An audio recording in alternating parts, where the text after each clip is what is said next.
A private eye once working for grandparents George and Cindy Anthony finally breaks his silence. Casey began to break down and cry, and she said, "Lee, do you want to know the truth?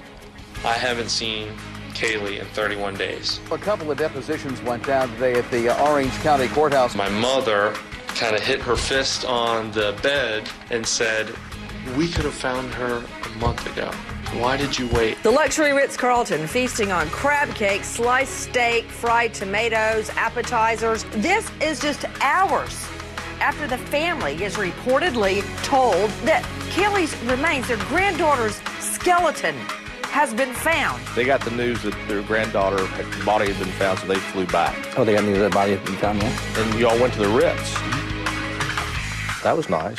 What'd y'all do that night? I ended up going to dinner. At the Ritz? Yes, sir. Did you at that time think to yourself, there may not be a Zanatti Gonzalez? No, I would hope that you would have her with somebody, or thought she had her with somebody.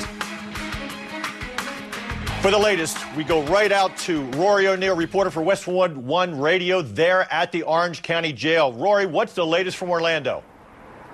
Well, we had another set of depositions today, Mike. 3 of them. These really centered all around the tips that were phoned in from that meter reader, the utility reader, who actually found Kaylee's remains. Also, we are learning more now from that reporter who got the interview with Jim Hoover. He was one of the private investigators assigned to the family. Now, to those depositions, they're talking about the tips that Roy Kronk had phoned in, the response to them, how they called 911, and how those tips were then handled within the Orange County Sheriff's Office. Some said that they were just passed off and ignored. One person said that they checked the report, they checked the tip rather, looked up the paperwork, found that the area where Kaylee's bones were found had already been searched, so the tip was then dismissed.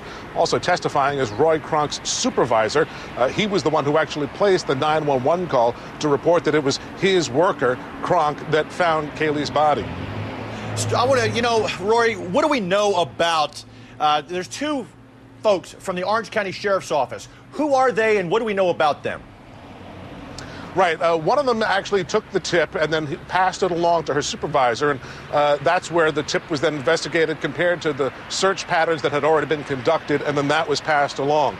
It was the other person who then went out to the scene and also had taken another one of the tips and found that, yes, the area had been searched and was cleared. So both these people had handled the tips that came in from Kronk, and both of them passed on them. And this was back in August, right, months before Kaylee's body was found. Out to Nikki Pierce, reporter for WDBO Radio, also there at the jail.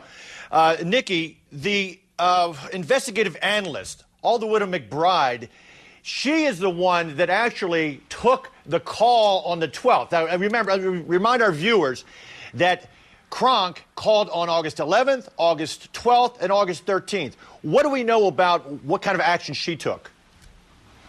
That's right. Well, she took the call on August the 12th, and she logged it and passed it on to Gerald White, who is the other person that was deposed today. Now, he's the one that cleared it 2 days later. He went to lead detective on the case, Detective Yuri Melich, and he, according to White, and Melich did tell him that that area had already been cleared. Now, the investigative analyst, correct me if I'm wrong, on August 11th, Kronk called up and he didn't meet any officer. Officer came out, didn't find anything. Then on the 12th, he makes another call about finding a bag in that general vicinity, and that's when he spoke with, or I guess it was a tip line, and McBride took the information, passed it on to Gerald White, the investigator, and they basically said, it's been cleared. Then on the 13th, that's when he went and met with the Deputy Kane, who actually went and looked for it. Straight out to Natisha Lance, our producer for the Nancy Grace Show. Natisha, we've heard, the 2 depositions going on today of these 2 people. What has happened to the deputy who met Kronk on the 13th and reported, went back in service and said, it was trash? I think his name was Deputy Kane. What's become of him in that investigation? That's right. Well, that investigation is still ongoing at this point. Now, he was deposed by Jose Baez. They didn't finish up that deposition with Baez, and at a later date, they are planning to go back and continue that. But at this point, he was reassigned. His badge was removed. His gun was taken away from him as well. He's now doing more of a desk duty. But that internal investigation is still going on. You know, I think it's taken, being a former investigator myself, and, you know, he wasn't involved in a deadly shooting. I think he's kind of gotten a raw deal by the sheriff's office because, you know, when there's an investigation, you know, go with the investigation, but you don't need to take the guy's gun, badge, ID. They've even taken away his part-time work, which cops rely on. Let's unleash the lawyers. Randy Kessler out of Atlanta and Doug Burns out of New York. Doug, don't you agree with me? Don't you think, you know, this administrative investigation against Cain, that he's kind of getting a raw deal here? I do agree with you because, you know, I think the whole chronology about, you know, who reported in, who called in, I think it's really been way blown. Way more has been made out of it as it should, and I think you're right. Yeah, you know, and Randy, I'm sorry, but, you know, as a former investigator, I can tell you, look, if you're involved in a deadly shooting, they put you on administrative leave, they take your gun and badge, but now they give you back your gun because you need it for protection. But this guy, I think they've gone way overboard on this guy. They have, but, you know, higher profile cases, higher consequences, and that may be what we're seeing here. You want to set an example in the high profile case, so then in the lower profile cases, people take more time and do their job better. But I agree with you. All things being equal, it sounds like he's getting a raw deal. You know, but to take away his part-time employment, I mean, cops don't make a lot of money. They don't get rich like the attorneys do. They don't make much money, and they rely on those part-time jobs. You know, the other day, Kathy Belich, we talk about Jim Hoover, Dominic Casey. We're going to talk about them a lot tonight. But take a listen to what Kathy Belich was talked to Hoover and caught up with him as he was coming out of his deposition. Take a listen to this.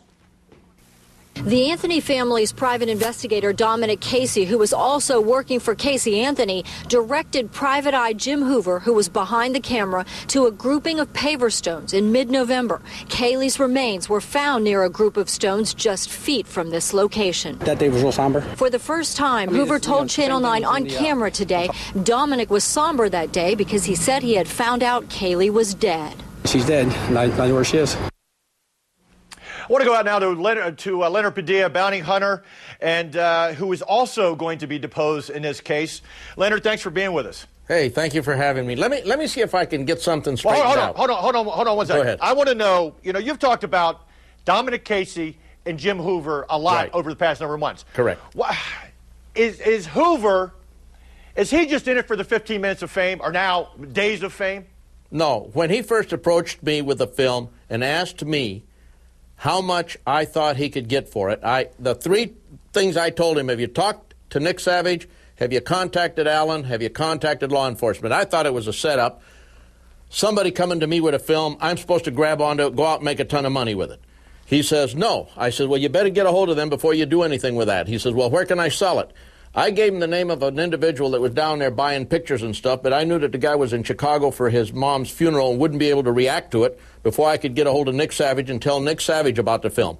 It didn't go public that they had that film for about 7 days. I don't know whether Nick was just slow on the, getting the film, or whether they didn't believe me.